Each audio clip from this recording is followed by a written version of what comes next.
আসসালামু আলাইকুম, welcome to NDM builders BD. আপনি কি আপনার বাড়ি অথবা আপনার কনস্ট্রাকশন সাইটের ছাদটি ঢালাই করার প্রস্তুতি নিতেছেন? তাহলে কিন্তু আমি বলবো এই ভিডিওটা আপনার জন্য।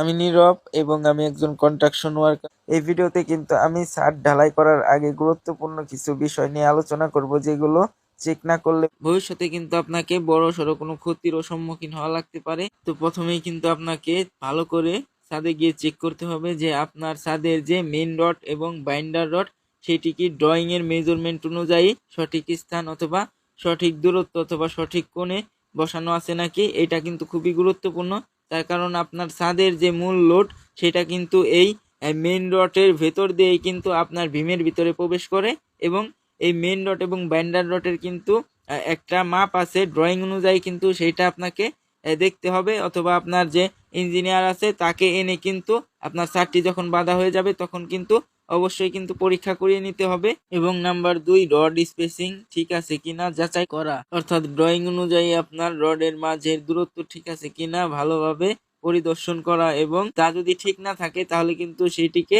ঠিক করার জন্য আপনার কর্মী অথবা আপনি নিজেই সেটিকে ঠিক করে বাঁধবেন জায়গা মতো ড্রয়িং অনুযায়ী।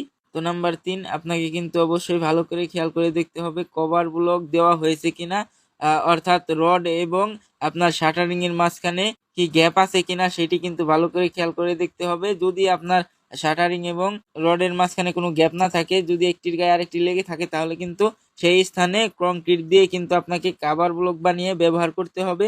এই বিষয়গুলো কিন্তু খুবই সেনসিটিভ, তা না হলে কিন্তু আপনার শাটারিং এবং ছাদের মাঝখানে কিন্তু গ্যাপ থাকবে না, এক্ষেত্রে কিন্তু রড বেরিয়ে থাকবে এবং সেইখান দিয়েই কিন্তু ভবিষ্যতে শীষ টানবে। তাহলে কিন্তু ধীরে ধীরে কি হবে, আপনার ছাদে কিন্তু আর্দ্রতা ধরে রাখবে, অর্থাৎ সেইখানে আর্দ্রতা জমে কিন্তু জং ধরবে, সেইখান থেকে কিছু সময় পরে কিন্তু আপনার ছাদের চলটা খসে খসে পড়বে।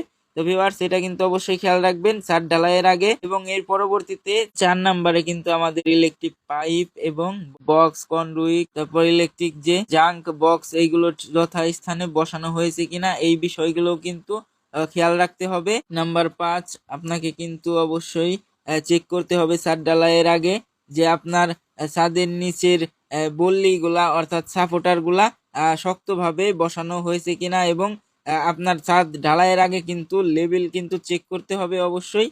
এবং এই বল্লিগুলোকে কিন্তু ভালো করে জাম দিয়ে রাখতে হবে, তা না হলে কিন্তু বল্লি লুজ হলে কিন্তু ছাদ ঢালাইয়ের সময় আপনার বল্লিটি ডাউন হয়ে যাবে এবং সেইখানে কিন্তু অতিরিক্ত ঢালাই হয়ে যাবে।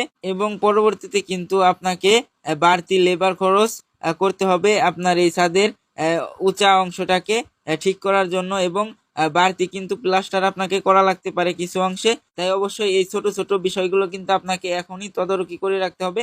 প্রয়োজনে ঢালাইয়ের সময় কিন্তু নিচে আপনাকে একজন লোক মোতায়েন করে রাখতে হবে, যে কিনা সব বল্লিগুলা অর্থাৎ সাপোর্টার গুলাকে সবসময় কিন্তু চেক করবে, অর্থাৎ পরীক্ষা করবে যে কোথাও কোনো সাপোর্টার ছুটে গিয়েছে কিনা, সেটি কিন্তু ঢালাইয়ের সময় চেক করতে হবে। তো এরপরে কিন্তু আপনাকে চেক করতে হবে যে ভীম এবং ছাদের স্ল্যাবের জয়েন্টে ঠিকভাবে বাঁধা হয়েছে কিনা, সেটাও কিন্তু চেক করে নিতে হবে। অনেক সময় কিন্তু তাড়াহুড়া করে এই সমস্ত জায়গায় কিছু বাঁধন থেকে যায় রডের, তো এটা কিন্তু অবশ্যই আপনাদের খেয়াল করতে হবে। এবং যদি কোথাও কোনো বাঁধন বাকি থাকে সেটিকে কিন্তু বেঁধে দিতে হবে শক্ত করে। এবং তারপরে কিন্তু আপনাকে অবশ্যই খেয়াল করতে হবে যে আপনার ছাদে কোনো ময়লা আবর্জনা অর্থাৎ পলিথিন কি প্লাস্টিক কিংবা সিগারেট বিড়ি অথবা কাঠের কোনো টুকরা আছে কিনা, এইগুলো থাকলে কিন্তু পরিষ্কার করে নিতে হবে। এই বিষয়গুলো কিন্তু আপনাকে খুবই গুরুত্ব সহকারে মাথায় রেখে চেক করতে হবে, তা না হলে কিন্তু পরবর্তীতে এই ছোট্ট ছোট্ট কিছু ভুল থেকে ছাদ ঢালাইয়ের পরবর্তীকালে ভবিষ্যতে অনেক বড় ক্ষতির সম্মুখীনও হতে পারেন। তো ভিউয়ার্স, আশা করি আপনি বুঝতে পারছেন, আর অবশ্যই কমেন্ট করে জানাবেন এই ভিডিওটা আপনাদের কেমন লেগেছে।